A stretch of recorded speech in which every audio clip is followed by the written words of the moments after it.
ওই হালকু, তুই এই ভাঙা সাইকেল আর কয়দিন চালাবি রে? নাম তোর হালকু ঠিকই, কিন্তু তুই শালা গরিব, হালকু গরিবই থাকবি। দেখিস দেখিস মাঙ্গের নাতিরা, মুই একদিন এই রাস্তায় তোকে সামনে দিয়া রয়্যাল এনফিল্ড বাইক নিয়ে ঘুরবো। ভাই এই রয়্যাল এনফিল্ড বাইকটা একটু দেখাইবা। এই চেহারা লয়ে রয়্যাল এনফিল্ড দেখবি, আগে গিয়ে আয়নায় থতমাটা দেখায়। 20 লাখ এই রেসটা মোর জিততে হবেই, তারপর ওকে সবাইরে দেখাইয়া দিমু। এটা রেস নাকি জোক রে? সাইকেল লড়বে বাইকের সাথে। হালকু তুই ভুল জায়গায় আছিস রে। আজ দেখা যাইবো কেডা আসল বাইক রাইডার। এইটা তো শুরুমাত্র রে, এইটা একটা কেমনে সম্ভব হইলো? এইটা বাইক নাকি বাতাস রে? হালকু জিতেছে। এটা বাইক রেস নয়, এটা অদ্ভুত রেস।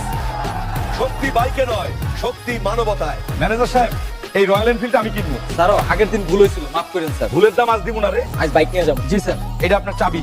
ওই হালকু,